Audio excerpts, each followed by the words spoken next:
পরিবেশের নতুন আতঙ্ক বর্জ্য। দেশে বর্জ্য যেমন প্রতিনিয়ত বাড়ছে, এর সঙ্গে পাল্লা দিয়ে বাড়ছে স্বাস্থ্য ঝুঁকি।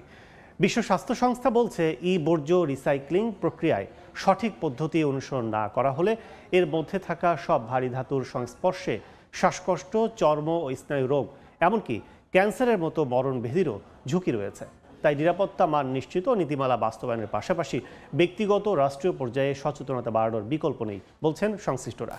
শাহিন আহমেদের ক্যামেরায় রৌনক নিয়ন্তার প্রতিবেদন।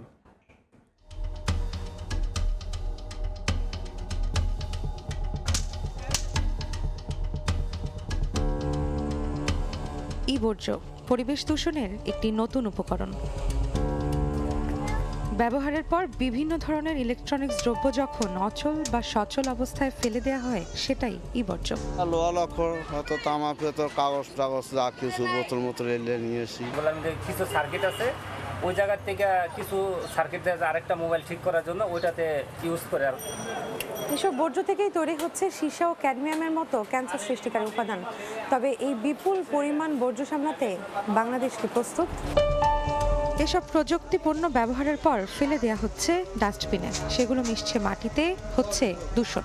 লেড, মার্কারি, নিকেল এগুলো পানিতে মিশে পানিকে দূষণ করে থাকে, জলজ উদ্ভিদ ও প্রাণীকে ক্ষতিগ্রস্ত করে এবং পরবর্তীতে শাক সবজি এবং বিভিন্ন রকমের ফসল বা ফলের মাধ্যমে আমাদের শরীরে প্রবেশ করে।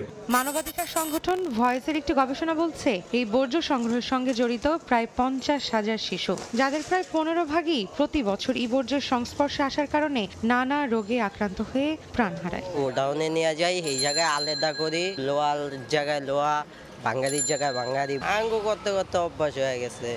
এক যুগ ধরে পুরনো কিংবা নষ্ট ইলেকট্রনিক্স পণ্য ক্রয় বিক্রয় করেন এই খুচরা ব্যবসায়ী। কথা বলে জানা যায়, শ্বাসকষ্ট, কাশির মতো রোগে ভুগতে হয় প্রায়।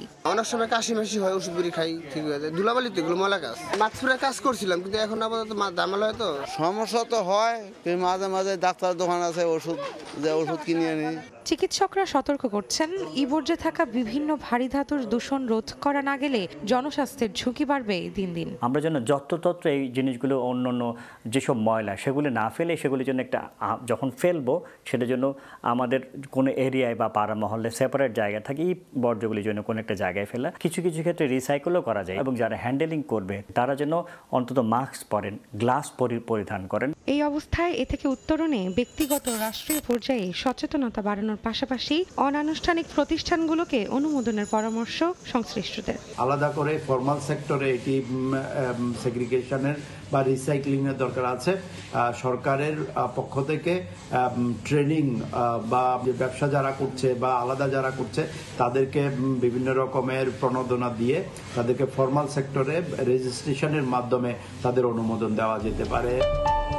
2021 সালে বর্জ্য বিধিমালা প্রয়োগ করা হলেও এখন পর্যন্ত তার সঠিক ও সুষ্ঠু বাস্তবায়ন দেখা যায়নি। সম্প্রতি অন্তর্বর্তীকালীন সরকারের পরিবেশ উপদেষ্টা সৈয়দা রিজওয়ানা হাসান জানান, বর্জ্য নীতিমালা 2021 জোরালোভাবে বাস্তবায়নের কথা ভাবছে সরকার। রৌনক নিয়ন্তা, সময় সংবাদ, ঢাকা।